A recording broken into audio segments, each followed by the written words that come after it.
call to order the March 3rd, 2026 Planning and Oversight Committee meeting of the Mental Health and Recovery Services Board. Roll call. Mr. Brown. Present. Mr. Albright. Here. Mr. Arnold. Here. Ms. Banks. Ms. Bell. Present. Ms. Carter. Here. Ms. Crockett. Here. Dr. Elhai. Here. Ms. Friedman. Here. Reverend Gordon. Here. Ms. Harding. Here. Ms. Howe. Here. Mr. Lambert. Here. Ms. Mendoza-Locke. Mr. Ortley. Here. Ms. Rodriguez.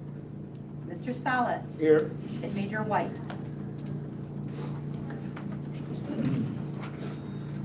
All righty, thank you. Recognition Center visitors.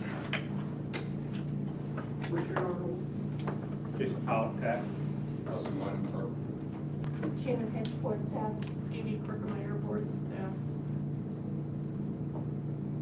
Right, welcome. All righty, did everyone have a chance to review the minutes from the February 3rd meeting?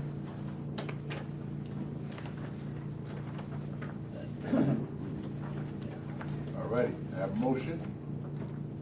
So moved. Second. Second. Any questions, comments? Those in favor? Aye. Against? Any abstaining? Motion passed. Moving on to item 5, Treasurer's Report. Jenny. The revenue and expenditures are on page 10 for January.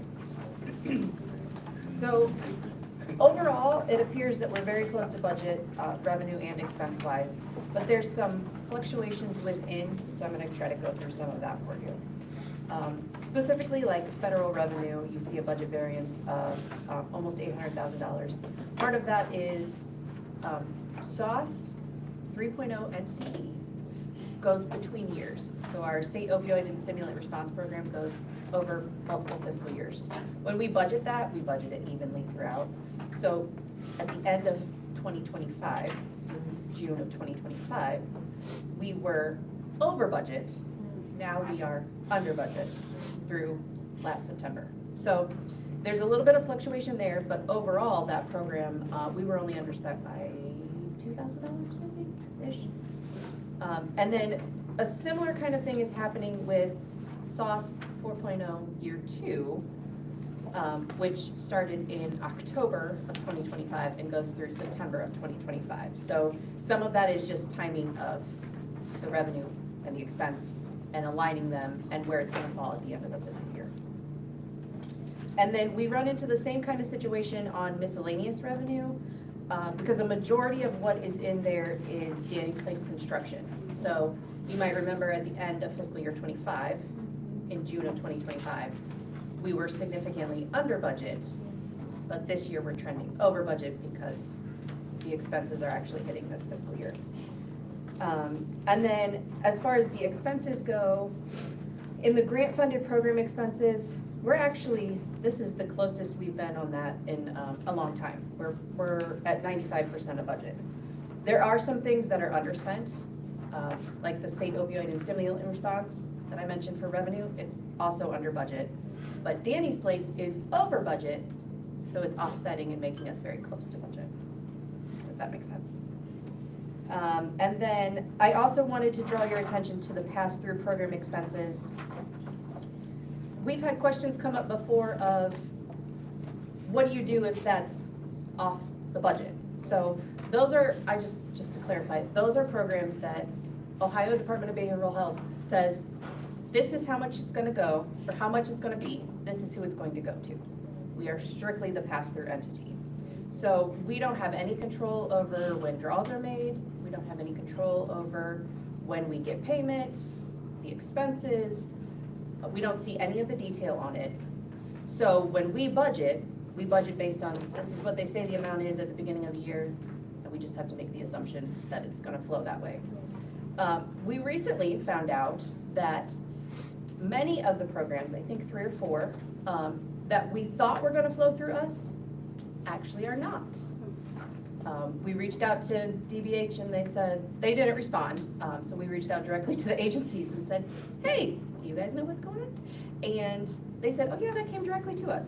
So I fully intend to be underspent in that line at the end of the fiscal year. And it has offsetting revenue also that's going to be under budget. Yes, Are there any work programs out there that they not know about? we don't know about them. We'll know when we At know. this point, I think it's safe to assume that what we know is what's gonna be.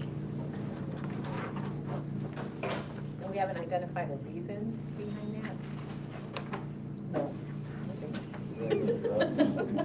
They do what they do. So yeah, the total of those that we thought was gonna flow through us, but actually isn't, is gonna be about 500,000 for the fiscal year.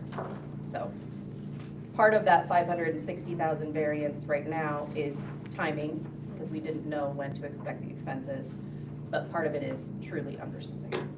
How many agencies normally benefit from that money? Those specific programs, 2 of them are through ZEF and 1 of them is through UMADOP. That were UMADOP, that was funded directly to the agencies this year. I'm gonna go to the balance sheet. Oh, yes, I'm sorry. Are we not able to make a budget correction? Like if we know that these dollars aren't gonna pass through us? We are, I try not to do that because I don't want wishy-washy. So this is what our budget was, this is what we expected. I don't wanna be, oh, well, it didn't happen, let's just change the budget. Our budget is our budget. Right, but if we already know, let's say 200,000 is not gonna come, not gonna even hit our books. So, yes, but in this case specifically, Right, because it's a pass-through, it hits revenue and expense, there's no net to our, okay, all right, well, that makes sense, okay. I was just yes. computing. in The grants process. that flow from DBH, our revenue equals our expenses at the end of the year because we pay all of that out to agencies. Correct. So if we're underspent, you're gonna see the underspending versus budget, but there's no net effect. No net effect, Yes, perfect. Okay.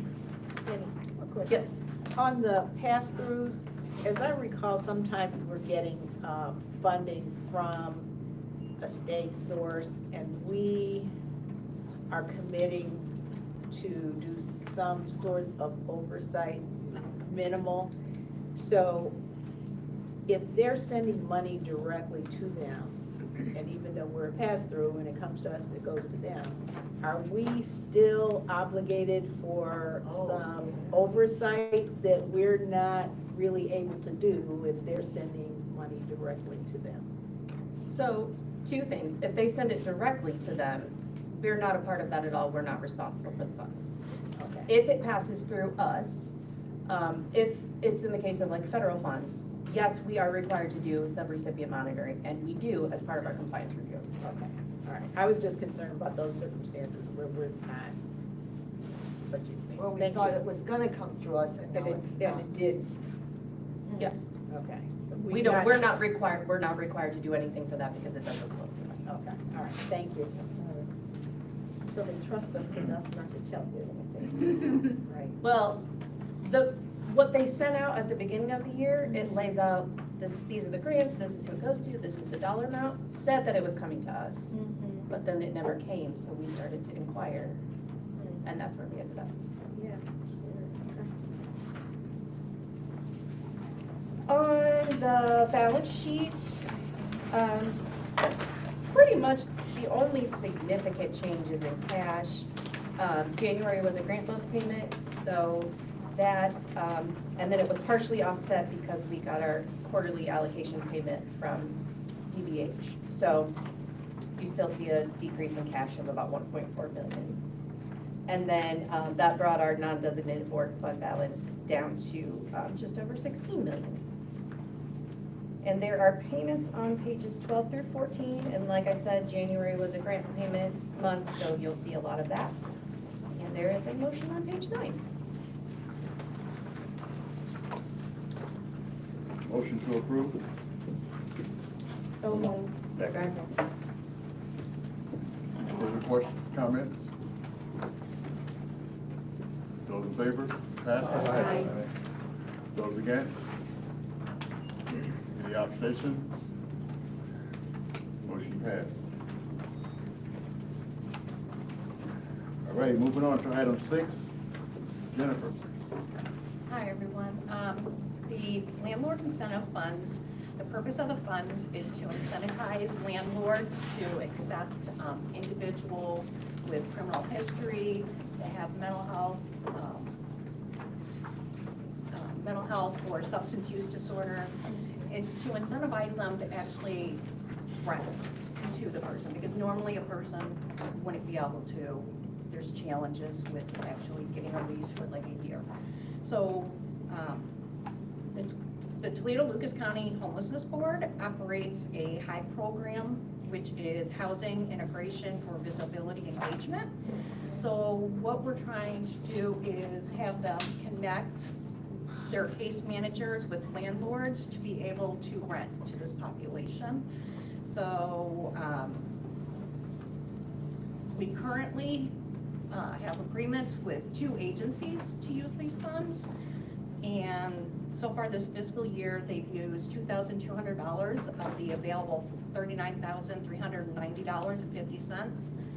So we're looking to add in the Toledo-Lucas County Homelessness Board, so we can try to get those funds used in people on housing. Can you go back a little bit? How, and I don't know, maybe it's in here somewhere, how do the landlords find out about this fund? That would be the agencies that we're actually connected with. So we currently have Task, that is the one that actually used the program so far this fiscal year. And then we have Unison. So those agencies, they work to find the landlords with the appropriate clients. And do you know, like the span of zip codes it reaches? So are all of these landlords typically concentrated in more underserved areas, or It is all over Lucas all of County? Lucas County. Yes. And we know this, like we track that? There was Yes. only one used, There was only one. just one. Okay, So if so there's a problem with getting the information out. there's a problem with identifying landlords willing to provide rent for these or to house these individuals. But as we discussed this morning at our staff meeting, the problem is what? I'll put her on a spot, she's new. It's what? The long-term ability to pay rent.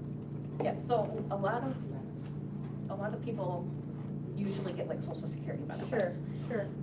They're not going to be able to keep affording to be able to use that rent. So it's a vicious cycle. So you can try to work with somebody to get them in there, but the housing costs are just so expensive. So it doesn't quite really work out well for this population right now. And with the addition, if I may speak, only because I'm familiar with HIVE, as the representative in the COC, HIVE has been very successful. They have a full-time person reaching out to landlords, and they have quite the extensive list at this point of landlords all over Lucas County. So it's not any one concentrated area. Yeah. They do little events that they invite landlords to and things like that. And they go out and do a lot, this particular individual goes out and does a lot of speaking to landlord associations and things. And it's actually picking up a lot of momentum.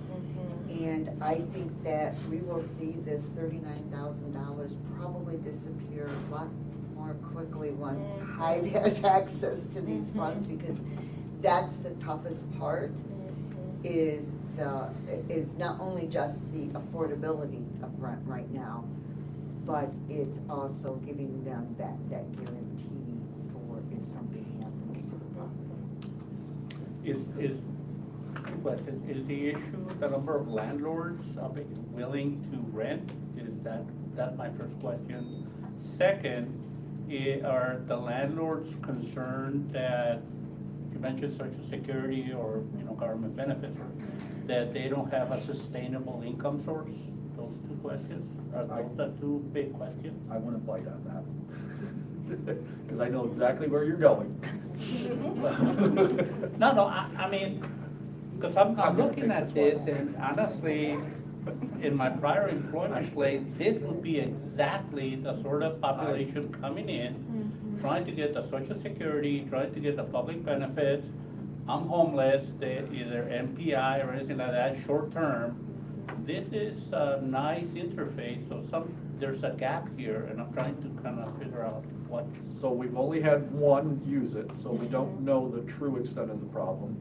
But, again, it's trying to thread a needle. An individual who has the ability to pay rent, that but for a landlord who is willing to rent to them, is unable to find housing. And the money is designed to incentivize the landlord to rent to that individual. And it's a one-time payment, One time, 2,000? Correct. up to a single landlord for 3 different people. So you could get technically 6,000 to house 3 people. And this is one time, this doesn't recur every year on renewal of the lease or anything like that? Is there any connection to like Section 8 or? It could. Good. Not only do they have to have the means to pay and have a landlord who isn't going to rent to them, it sounds like they also need a criminal history and need to have sought care or still be seeking care for substance abuse or mental health disorder? I see the language that at some point they've experienced it, but how do we quantify that to qualify them for this program? So the agencies have guidelines, and they actually have to be working with one of our current agencies. Okay. So with that being said, they're still in treatment. Okay. That's exactly my question. That's the answer.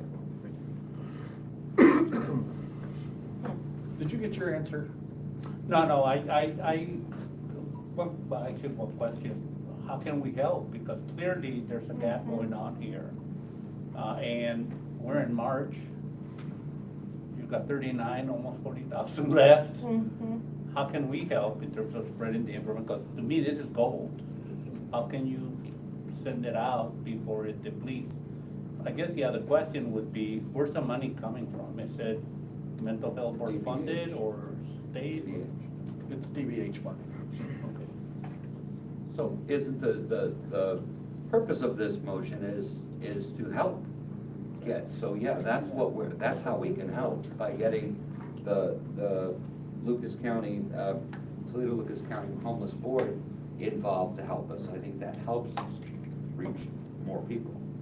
No, but I would look at it more like, as we're interacting with different mental health agencies, funded agencies, can we disseminate this information to them? Is there an application process, something like that? Each agency that's involved, you can just direct them. And you probably should be directing them to the Lucas County Homelessness Board to begin with. Because it opens up a whole wide array of different things that are going on. But, I'm sure that because this is a small amount of money, we had a very limited number of agencies that we were working with, thinking that this would be a no-brainer, right? I mean, just like you guys are sitting here. This is, and lo and behold, we started to look at it. Jennifer identifies that we better do something else. So my sense is that there's plenty of room for other organizations that we fund to participate as well. And because we're in the middle of the biennium, there's probably a huge chance that this will just roll over into next year if it's not used. And if all the agencies that want to participate, again, all they have to do, as you mentioned, is refer their client to the homelessness board, and they're in. I mean, if they fit, like you said, it's trying to thread a needle, because they have to be able to afford the rent. Well, that's a problem right there. I mean, Yeah. it's, the help is there to get to incentivize the landlord. But they're And still not gonna rent to somebody theoretically, who it's can't not pay rent. necessarily. Right. Yeah, $2,000 isn't gonna change the equation, right? Well, that's what I'm saying, theoretically, $2,000 is not necessarily an incentive, $2,000 may go towards just rent. I mean, when looking at it from the Like landlord's if perspective. they lowered the rent in Yeah. order to get the client in. Absolutely. Yeah, but again, it's still, they're still finding some success with it. I don't know. One person is used it. Yeah. Well, I'm talking about Hive Oh. in general, the homelessness board. Their success with Hive has been pretty good. Is it that one person has used it because it's really hard to qualify for, or is it because not enough people know about it? That's really hard to say. I mean, when we meet with the agencies, we are usually reminding them like, hey, you have this program available to you. So I don't know if it's, they're trying, but they can't find available landlords, or if there's some other holdup. I'm honestly not sure. Okay, so can this be available to someone who, like, I'm working with a care team and about somebody with a DD, a person from the guardianship board, and somebody from ZEP with a client. This client is currently renting with his social security money from someone who owns this house. I don't know if it's a group, there's 2 people live in it. Are those people eligible? No. No, I wouldn't think so. I wouldn't think so, no. No, because they're already housed. But I mean, the guardianship board and DD, they are aware of this funding? So when they're out looking for something? I don't know what the guardianship board or DD is aware of. One question. So if somebody's on the YWCA domestic violence shelter for males or females, they're seeking services at ZEF, Harbor Unison, a mental health agency. They're escaping the abuser. Would that person be, they meet 2 criteria at least: mental health funded agencies seeking services, they're homeless at a DV shelter, they might be on public benefits or WF or Social Security, with possibly children. Would they qualify for that? Because I see those now, those clients. So, I know, but the criteria. the criminal It has to have justice, a criminal record. They have to have a criminal record, not necessarily escaping a criminal behavior of domestic violence. folks, we don't make the rules. I know. Sorry, I Just cut to the chase. Yeah. We've accepted the money and hope that we can house some people. So- So step one I'm is. just trying to thread the needle back. Well, we're just looking at it and thinking, As are we. yeah, Right. Like, that makes you scratch your head, like, wait a minute. yeah, How come this isn't gone? exactly. Exactly, You know, the that's need all. is great. We don't mean to be difficult. Given the comments that were shared with us in the strategic planning process about homelessness, I'm wondering, is there anything on our website or social media or anything that makes reference to this program and directs people to where they should go in order to explore? So that we are letting the public know that this is something that the board is involved in that does help under certain criteria to address homelessness. I'm not aware of anything on there, but that certainly can happen. I think that sends, it gets the word out and it sends some messages to the public in response to a concern they registered with us.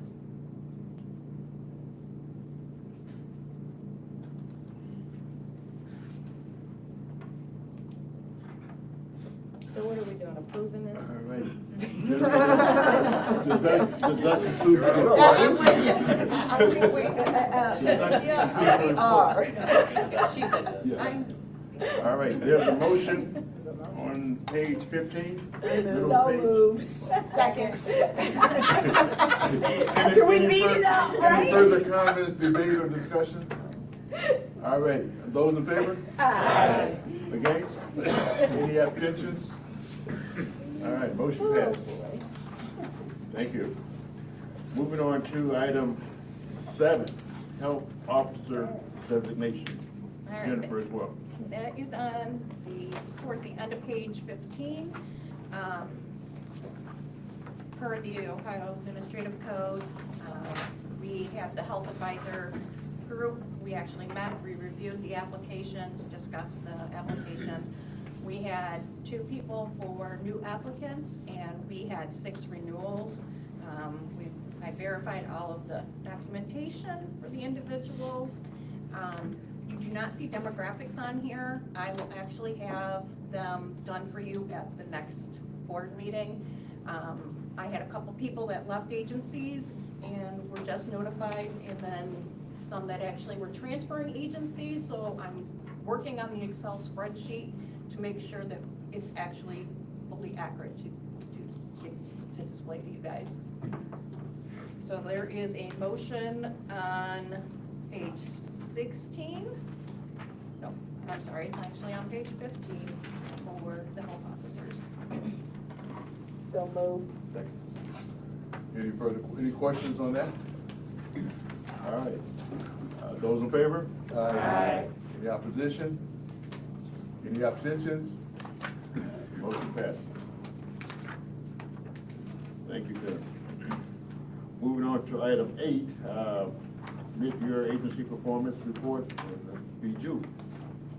Good evening, I am Julie Ruck, Manager of Quality and Evaluation, and I'm here to present our agency's mid-year performance reports. You'll find on page 16, there's a brief write-up that talks about the report, which is in a separate attachment in your packet on the table. So this report is from July 1 to December 31st of 2025. And keep in mind that we are now reporting on a fiscal year, so we're only halfway through the year. So some of the numbers may look higher or lower because we're only halfway through the year. And I can go through that with you guys. Also, I did want to include that we do use this report for our 120-day notice. And I have to say that some agencies are on here because they are consistently not compliant with reporting, which has resulted in the intent not to renew for funding for UMADOT for safe neighborhood projects and the reduction of their purchase of service allocation. And then you will also be able to see that Unison's recovery housing was not certified for the majority of fiscal year 25 and fiscal year 26, which resulted in the intent not to renew for funding for fiscal year 26. When you look at the report, you will see that the first part is priority outcomes framework. And that's kind of the general Lucas County level, not necessarily our programmatic levels.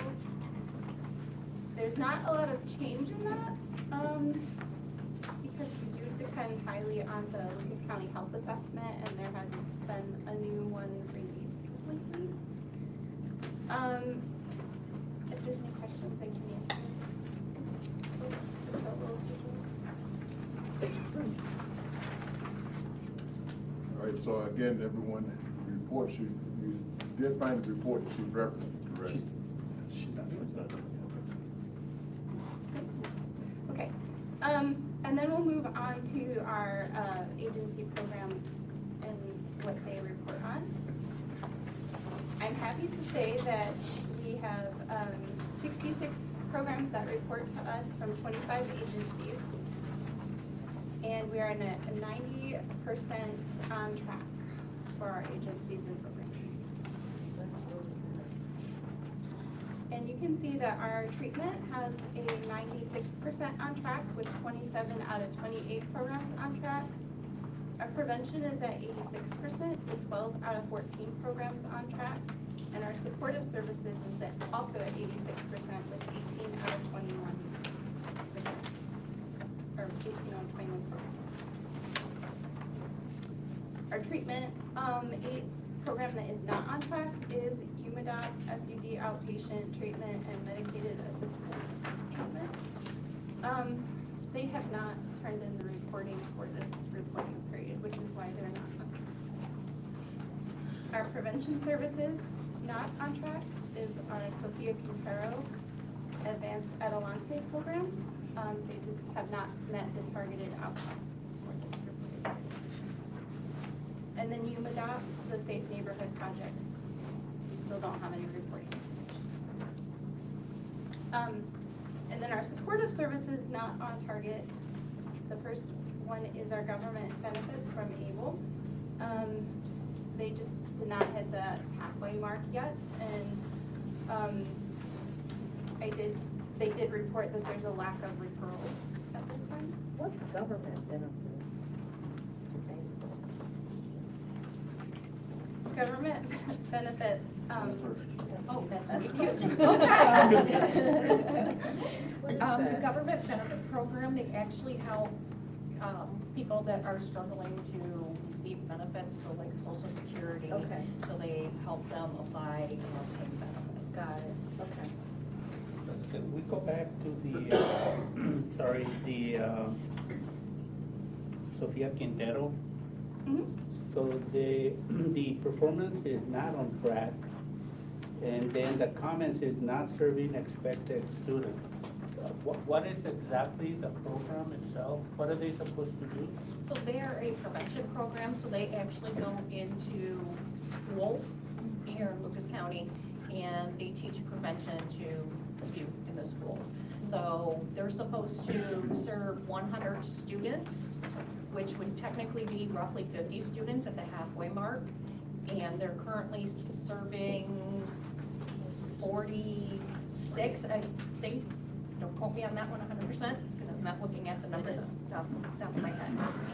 So that's why they're just a few students short, but they didn't, so they're trying to catch back up, so they're trying to get into another school district right now to teach smoke prevention. So I have a question, this is just your best guess. Do you think that do you think that a lot of the students are not coming forth because of the immigration situation? They're like just, hey, just staying home, we're not going out in case ICE or Border Patrol shows up? Because to me, it's like an easy one. So we actually, we had previously where they were going to be doing like after-school programs. We actually talked to them. We told them that they don't have to do the after-school programs because of the environment, everything that's going on. So we're working with them, but they are saying when they are in the schools, it is pretty much a full classroom. It's just making sure that the kids go home safely after school, so they're not doing any of the after-school programs currently. Yeah, I'll talk to Scott privately after the meeting on something else that's going on here, I'll put it in public. Also remember that they're not that far off the amount, and prevention typically starts at the beginning of the school year, and they have the full year, so they only really have 3 or 4 months of school right now, right? Is that Yeah. right? Right, Correct. 5 right, months, maybe? yeah. So they still got another 4 months and a whole nother round of, and this this reporting period is December 31st, and here we are sitting there in March. They may already be caught up. Yeah, well, I'll talk to you privately about some other stuff that's going on.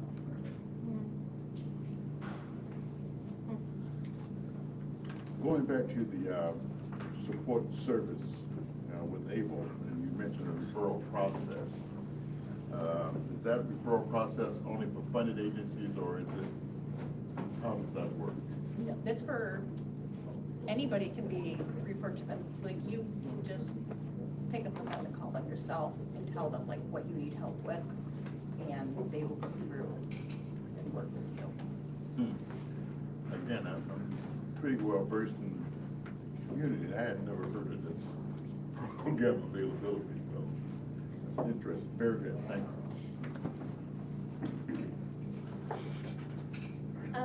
Moving forward, we have St. Paul's Community Center Shelter Outreach and Coordinator. They're below their targeted outcome. And we are seeing it is taking a longer time for them to find housing, kind of going back to the housing struggle. The program takes longer amount of time than what we provide them, so it's kind of a bottleneck effect. So they are trying to move people through, but they're still just not getting the numbers, unfortunately, to do that. And like I said earlier, Unison Recovery's housing, they were not appropriately certified for the most of that time period, and they did get, I believe they were certified at the end of December. Correct. Middle to end of December. So that's why they were not contracted. Any other questions for any other of the agencies? With respect to the agencies agency that is not reporting to us and consequently received the 120-day notice, as part of receipt of that notice, have we heard back from them? And typically an agency will reach out, we'll talk to the staff, we'll try to work through, we'll appeal, whatever. Is any of that going on? I understand why it's reported and the need to report it, but I'm just curious about whether there's been anything, or is it crickets? Oh, no, they've reached out, and I was just smiling because you're leading me right into the next section. Okay, I Because can there is a wait. process. Oh, no, there isn't anything other to say that they have reached out. There have Okay. been multiple agencies that have reached out as a result of the 120 days. 120 days, okay, all right, thank you. If you look, keep going in the report and you look at Appendix B, this is the ZEP Center's emergency value-based purchasing outcomes. That you would like to see the outcomes that they have received for the reporting period. And this is, they are incentivized financially for meeting these outcomes. Wow.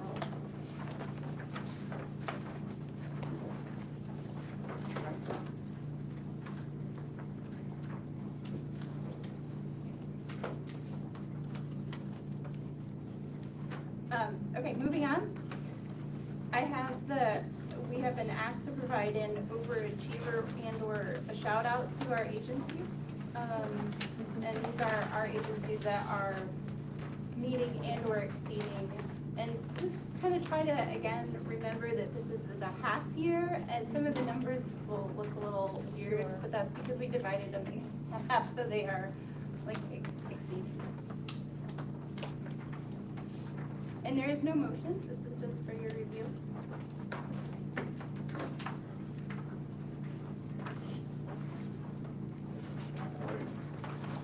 Thank you, Julie. Moving on to any further questions? Moving on to item 9, 120-day notice. That would be Scott. Thank you. And I'm just going to reflect back on the landlord incentive funds for a while, because you guys mirrored the conversation that we had as a staff this morning. For about as long, and some of the same things that came up. So I appreciate your willingness to engage in this conversation. And you're doing exactly what a board should do. So don't ever think like you're beating something to death. Listen, because this is what these meetings should look like. So we're very appreciative of all those insights. We wanted to get on record, this is for information only, but we wanted to get on record the process for the 120-day appeal. And the reason for that is because this is such a unique year. The 120-day notice process changes as of, actually is eliminated, doesn't change, is eliminated as of April 1st. But our contract language still has appeal, a due process in it. So we wanted to put some more structure around it, understanding that there might be some confusion. This will actually allow us to meet our contract language and allow us to meet the new law language. Now, we can't say the same for whatever ODATA or Ohio MAS or Ohio Department of Behavioral Health. I just did a whole chronological on what they do, because we're not responsible for their actions. But as you recall, the 120-day notice process, the first 60 days are local discussions and local determinations. The last 60 days are the ability to go to the Ohio Department of Behavioral Health and ask them to mediate any concerns. Well, that last part is what's gone, right? As of April 1st. So what we are asking our providers to do is,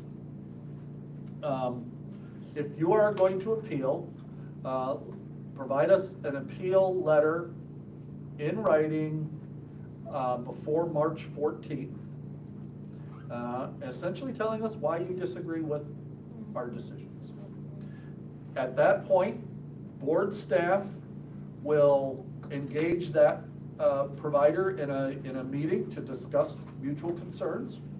As always, board staff will, within 3 days, provide that provider with a written suggestion. The suggestion could be, what if we consider doing this? No, we don't want to do this. Yes, we accept your position. When we give them that notice, we'll also ask them to tell us, do you agree with what we recommended or not?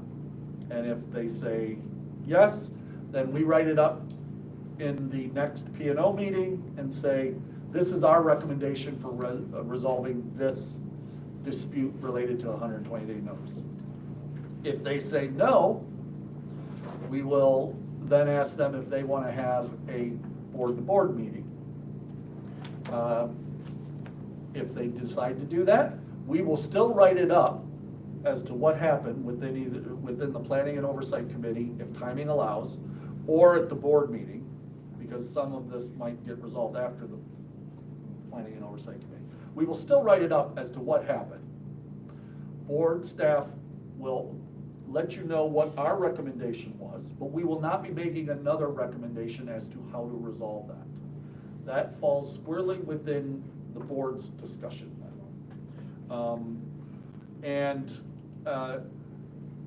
Those meetings can be held either, if they're held during the Planning and Oversight Committee meeting, then any decision coming out of the plan or recommendation coming out of Planning and Oversight must be approved via the full Board of Trustee meeting on the 21st, but that'll probably be on the consent agenda at that point.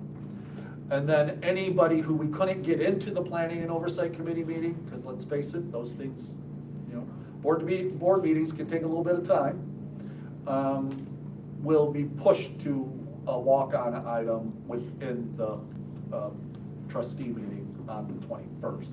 That's the way we normally handle it. That's the way we should continue to handle it. For this year, it is routine that we won't have all the appeals done prior to a Planning and Oversight Committee meeting the first Tuesday of the month. And we have routinely pushed them back to the Board of Trustee meeting. At that point though, once you make the decision is final from our standpoint, right? And since there is no longer a mechanism to go to the state to intervene or request mediation, you should be able to consistently say that's done at that point. And we will provide them in writing the decision. Of course, it will be in a public meeting, so they'll essentially have that decision in real time. Language related to, and I've already covered this in previous, language related to the new process is already integrated into our fiscal year 27 provider agreement suggestion.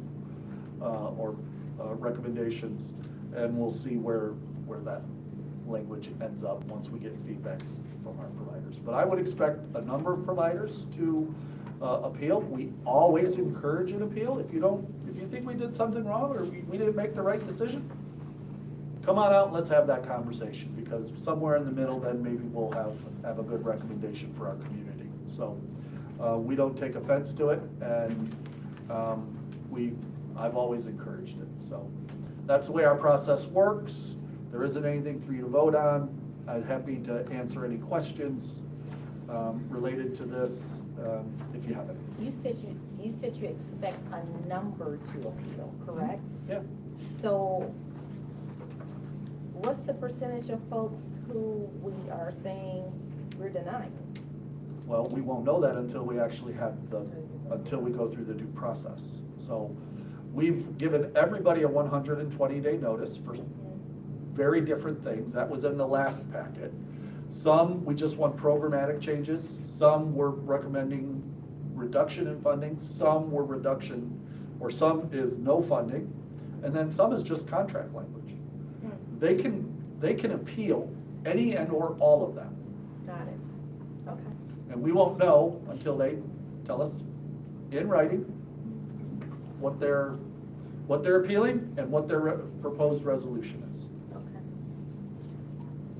Yes, sir. So if somebody wants to appeal, do they come before the full board, or do they come to a select committee to review? If they go through the whole process? So they can go through either one, and we do that for a matter of timing. So the process is always board staff to agency staff discussion first. See if we can resolve it at that level. If we can resolve it and come to a mutual recommendation, then we bring it to the next meeting for essentially a recommendation of this body, planning and oversight, for approval. But as you know, planning and oversight doesn't make decisions for the full board, so it has to go into the trustee meeting which will be on the consent agenda. If we don't have an agreement, then they can choose to have a board-to-board meeting. And depending upon timing of when that choice is, we might bring them in front of the planning and oversight committee. And if we can't because of timing, then we'll bring them in front of the board and trustee. But either way, you'll have a write-up with what the board staff had recommended and what all the actions were that we had taken up until that point. And then it's really them having a conversation directly with you. Yes? Just to make sure that I've got it right in my brain here, everybody got a 120-day notice because the contract language changed. Because the contract substantially changed. So that's different than most years. That's what I was missing. Okay, Yeah. I didn't know everybody. Everybody got it. Okay. Because our contract language changed. Got it. And traditionally, that's not what happens. All right, that's the problem. Correct. Got it. As I recall, a number of the no funding recommendations were simply because we didn't know what DBH was going to do. How is that timing lining up with this process? So they can appeal that and actually have, and we are at a deficit with, we won't know until we know that the state is either funding it or not. Actually, I think we're really close to the time where we normally know what That's my fiscal year question. 27 funding is. Fit into our schedule here. Yeah, but you got new administration there in DBH, and we won't know until we know. So there really isn't much to appeal other than, because we haven't said we don't intend. Yeah. So if you come to me and you appeal, all I can say is we'll know when we know. I can't force DBH to give me that information, right? So we're kind of at a standstill on that one. If we get to the board to board and the board staff gives the board its recommendation and the recitation of what's taken place, what options does the board have to resolve the board-to-board meeting? Any and all. You can, Okay. it is entirely your decision at that point. You can grant them everything you wanted, you could grant what we recommended originally, you could go and make your own resolution, you can negotiate right there with them on, I mean, there's. So it's a clean slate we It's a, can do? yep, you can do whatever you want, and I was reminding staff this morning that, it's okay if you don't follow our recommendation. You're the board, we follow what you guys do. And it actually, I think if I did the math, for the number of time a board-to-board had been brought to you, you're probably about, maybe 10% of the time go out and make a decision other than what was recommended. That's only happened one And it time has in to the last be, 5 years, right? I know twice. I think twice, because I think you made a Yeah. decision, it was a split vote one time, and this was probably longer than 5 years ago, but, yeah. Do these need to be mediated? No, because that part of the law no longer exists. And if we, if we get to that stage, we as a board come up with something that we vote on that's, not consistent entirely with the recommendation, then the agency can either accept or walk away from that, and it's done. Yep. And we have to make a decision in that meeting? Yep. Okay. Do you, does the board staff make a rationale for the decision to guide us, other than, hey, this is the decision, but we wanna know why you made that decision, because they're clearly presenting their position, other than hearing one side, them, giving, probably a whole presentation. So we would write it up as, this was the reason you were given the 120-day notice, so that's the decision, right? And then what happened within any new information that might have come to light as a result of the board staff face-to-face conversation? And then rationale for changing the, but negotiating. Normally we're looking to try and resolve this amicably, right? We're just trying to make sure that everybody's needs are met. So it is, while it can be, it is definitely an adversarial process, but it is not a contentious process. Right. The agencies many of the agencies have already been through it a number of times. We just sit down and we have a conversation, and we try and get to a point. But if we can't accept that point, then we're gonna tell you why we can't accept it. And we're gonna tell them, which probably changes what they end up saying to you, right? Because they're gonna have to build additional information and a different, unless they totally think that we're way out in left field, and which is fine too. So what happens if the board needs more information, more time to contemplate, more time is not allowed? Nope, you gotta have it done by April 30th. And unless you wanna have an emergency meeting, which I assure you, you do not, you'll need to make that decision.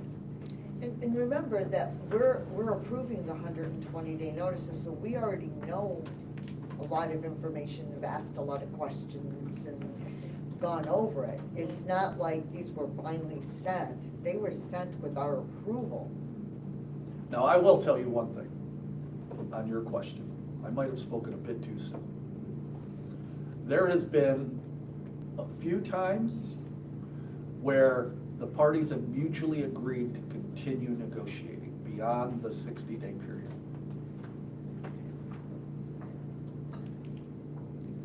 Both parties have to agree to that, right? And if any one party doesn't, we have to make a decision by D-Day, right? Right. So if they agree, then it could go on for. It could, yeah. Not indefinitely, sure. Well, you wouldn't want it to go indefinitely for sure. But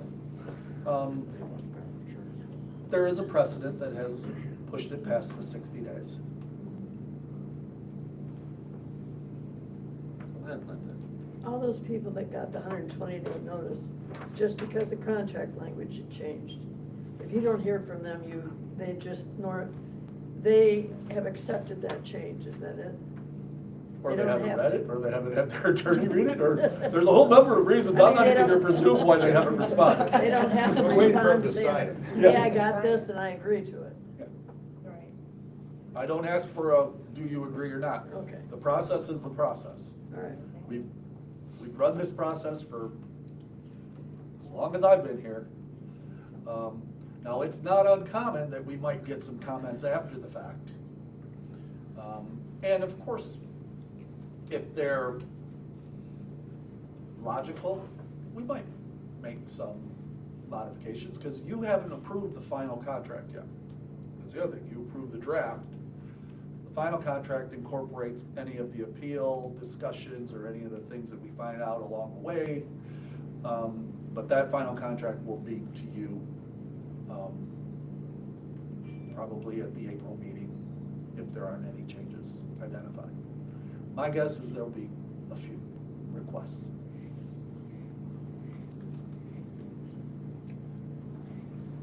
So somebody's actually calling me, because that's my phone, if you can hear me. So my question is, if they receive the 120-day notice of an intent not to renew, and it's based solely on contract language, and they don't reach out to us, and we've told them we're not gonna renew, do we send them a contract with the new language, or do they not get an opportunity if we hear nothing from them, one way or another? So everybody, all of our current providers received a notice related to changes in the contract. Because we don't know where the appeal process is gonna lead, so we hedged our bets, everybody gets that. If in the end, we no longer have a financial relationship with them, well, then there is no reason to have the contract moving forward, but we couldn't go back and undo that, right? Right. So, Okay, so my question is, we've been doing business. You send me a 120-day notice saying we're not gonna renew, and the only reason we're not gonna renew is because you know we're going to need to change contract language in material ways. I sit on my hands and I do nothing. When the contract is, the language is all put together, you've told me we're not gonna renew, you haven't heard from NEMA. Do you send NEMA a contract with the new language for me to go forward, or does my silence result in end of relationship, bye-bye? So, I was just gonna say, if we're intending not to renew, their 120-day notice said contract language and intent not to renew. Right, so that's my question. So it's different than just, we don't intend to renew, the end. They could appeal the contract language, or they could appeal the intent not to renew, or both. So if I don't act, I guess my question is there an onus on those people who received the 120-day notice solely on contract language and our intent not to renew, to reach out to us and say, I don't have a problem with this language, or whatever, something? Do they have to contact us, or is their silence acceptance of our so intent? they do not have to contact us and say, yes, I agree, or no, I just, yes, I agree. They don't have to do that. Okay. Okay, so their silence in this matter is acceptance, if that's your question. Okay, that's my question. And so then they'll get the new contract language with whatever it ends up being finalized as. Okay. Correct. Thank you. And remember, the same contract goes to all 20-some providers, so it's not just one agency saying, hey, I don't like this. We need to have a confluence of all the contract, comments before we make a decision on if we're gonna change it or not, because one comment might harm another, you know, agency. So we always try and balance that. But this is the last year we have to go through this. That's it. But we have to do it again for 60 days? Nope, Oh, we never do it? we don't have to do it again. Nope, next year, it's a whole different game. Next year, as we fund you or not, here's the contract. Oh. This is exactly the way everybody else works. Right. Oh, Well, Department of I Mental agree. Health doesn't call me up and say, hey, let's negotiate the contract. Right, no, I agree. That doesn't mean we don't want to have conversations with our providers. 'Cause Right. We need to hear what they have to say. Right. But there won't be an official process. At least I'm not recommending an official process for how to do that. Yes, sir. If we get to a board-to-board appeal process, and there's a discrepancy, significant discrepancy between the staff recommendation and what they're asking for, in this era of diminishing resources, it would be very helpful if the board staff would include in its discussion or include in its explanation the effect on the budget. Yes. Okay. Whether that, if we give them this, we're gonna have to take it away from them. Thank You know, that kind of thing, if that is appropriate. We can definitely do that, but it probably won't be the way you described that. It probably won't be that precise. Right, because But if it, you know, if we can absorb it, is one thing. If it means we have to rejigger all these other numbers, we'd like to know that. Fair enough. Thank you.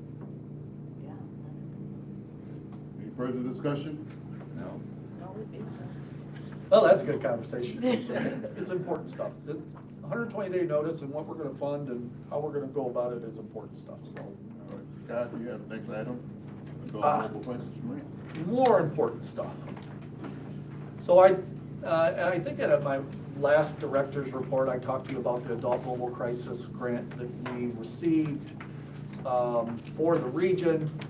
I just wanted to give you a summary of where we're at and try and get ahead of the contracting process. So, you know, we applied for the Ohio Department of Behavioral Health's Regional Adult Mobile Crisis Pilot on behalf of the 9 other boards in our Northwest Ohio Behavioral Health Hospital catchment area. We submitted that application on the 26th of November. TBD Solutions actually was the author of that application, and the 10 boards in the region all came together to fund TBD to do that application. So this was a true collaborative process from the beginning. We identified that we would be implementing a clinician-led, which is a licensed clinician, with a certified peer supporter team. There was an option of 2 teams. Clinician-led with certified peer supporter, clinician-led, certified peer supporter, and law enforcement officer. We chose the first model.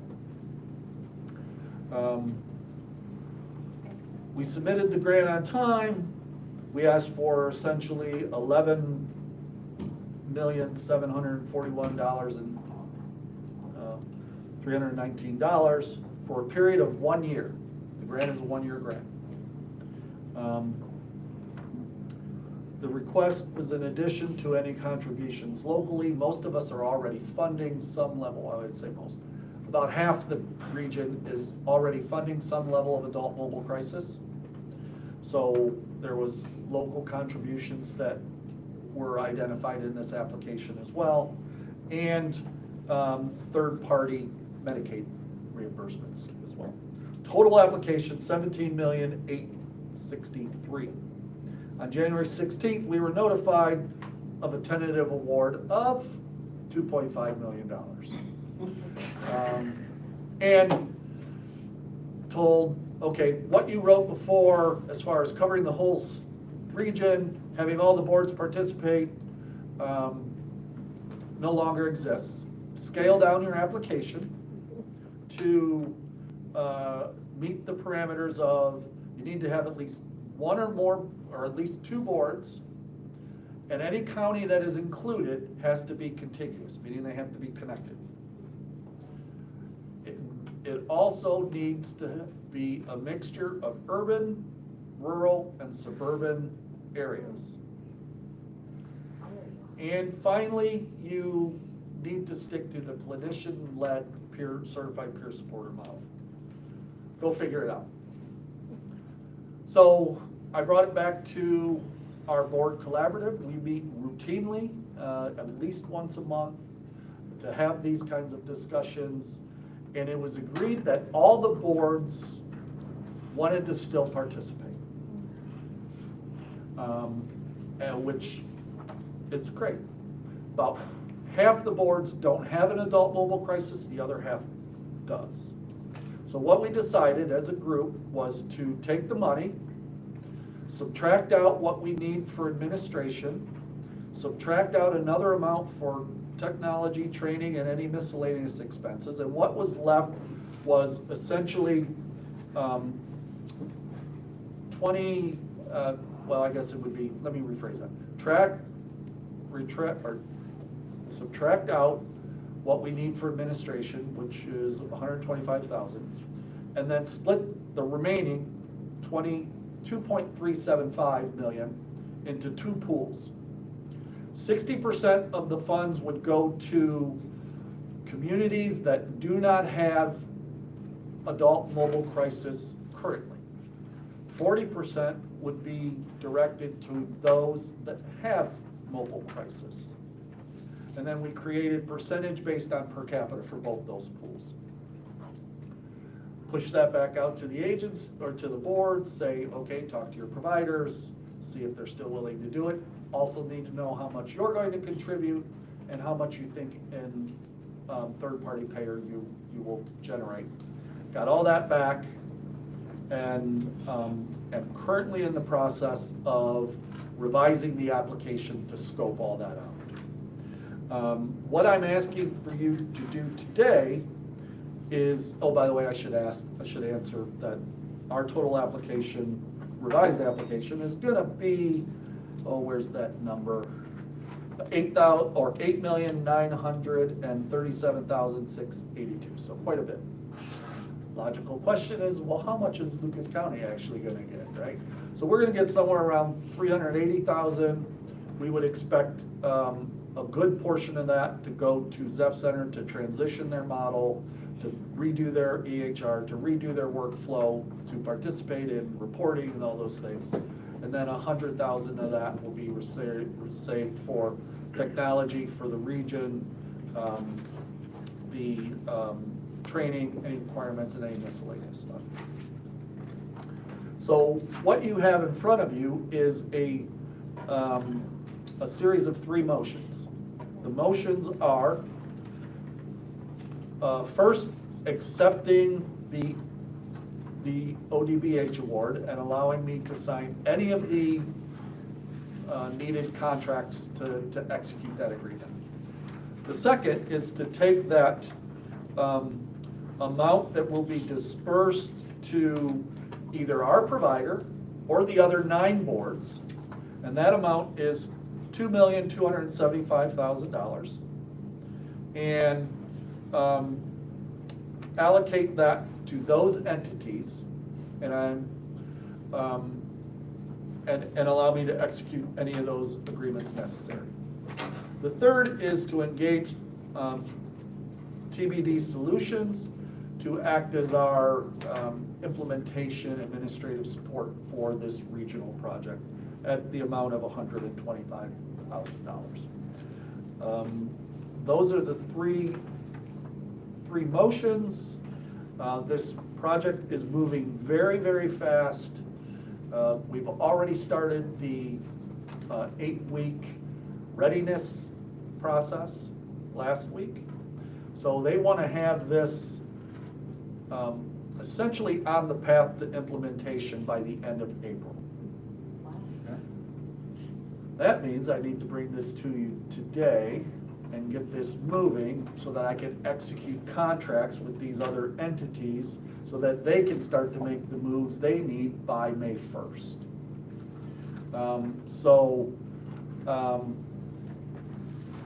I'll stop there and answer any questions. Will we essentially be the fiscal agent? I mean, the money's coming to Lucas County? That is correct, Okay. yes, yes. And then we will sub to those boards, and then they will sub to their providers. And there's some really neat things that are happening, just, you know, some of the things is you've had boards who didn't have adult mobile crisis come together and propose to fund one entity to do the whole region for their board areas. That's not happened before. Of course, we have a lot of regional projects as it is. Danny's Place is a good example of that. So this fits right within what we're trying to do, how we're trying to do it, and of course, it also is that opportunity for us to contribute to a statewide development of a model that will be proven effective, and also hopefully lead to Medicaid reimbursement for these services. I want to mention that while the design of the RFP was to have all 6 regions covered, all 88 counties covered, in the end, there were only 2 awards made. We got one for $2.5 million, and Southwest Board Collaborative got the other for $2.5 million. And so Southwest is Hamilton and the surrounding areas there. They were both board collaboratives that were awarded. No other provider-led application was awarded. And we're piloting the clinician-led model with peer supporter. Southwest is piloting the clinician, peer supporter, law enforcement officer model. Interesting. All right. I need those motions if you're so inclined. Yes, So ma'am. is there any risk to us to be in financially for anything over and above the grant award amount? No. No. We'll have a collective agreement with all boards identifying their amount based on the formula that I provided you, how much money they had said they're going to contribute, and an estimation of their third party. All boards know that sustainability and increased costs are theirs to own. And many boards, like I said, are already funding these services. We provide Zeph Center a significant amount of money. So it wasn't hard for us to say, all right, we're going to continue to allocate the amount that we're allocating plus this extra for transition to the new model. Thank you. The question I had is the $125,000, that's coming out of the 2.5. Yes. I just wanted to confirm that. I thought I Thank heard you. that, but sure. Thank you very much. All right, there's a motion. Question. Oh, All the second? motion. Second. All right, so we have, again, the motion is to approve the 3 section 1, 2, except in 2 allocations. One allocation of 2.275 and allocation of 125,000. Are we clear on those? Okay, very good.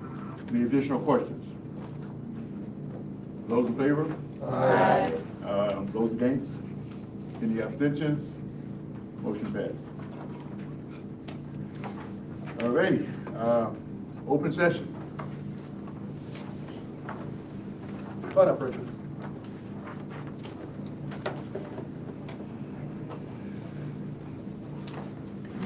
A lot going on at Government Center. I will be brief.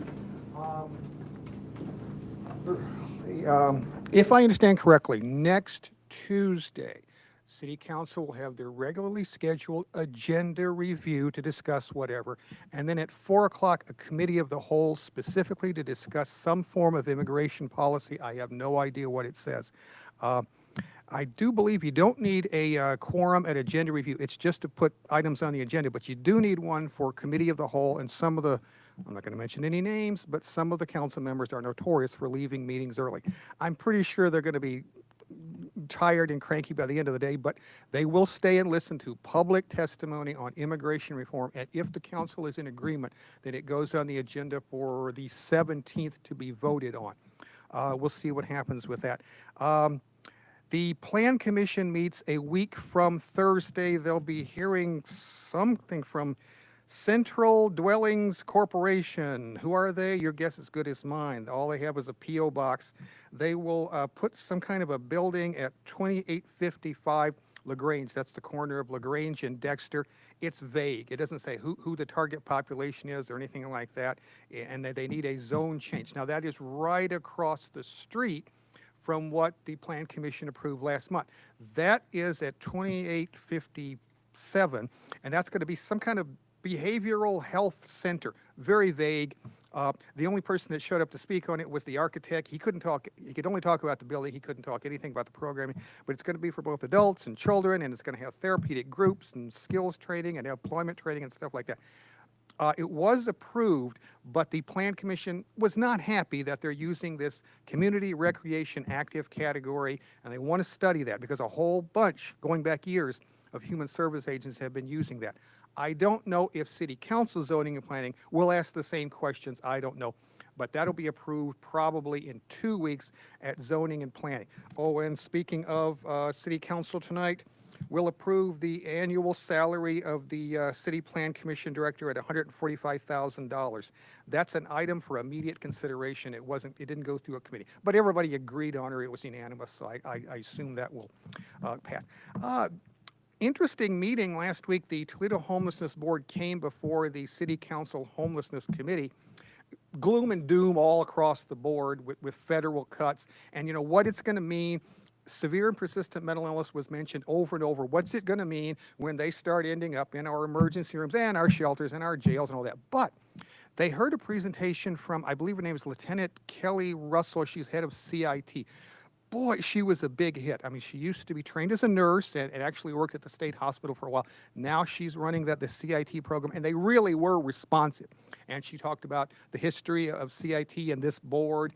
And I took the opportunity to remind everybody, this is the 25th anniversary. The first recruits would have been May of 2001. So I think either this board or the City Council or somebody ought to recognize that, because there's no question CIT saves lives. It's in demand right now, and in the near future, may be a lot more in demand. So that's a brief update on what's going on at Government Center. Thank you. Any other motion to adjourn? All righty. Properly moved and seconded. Meeting adjourned. Thank you, everybody.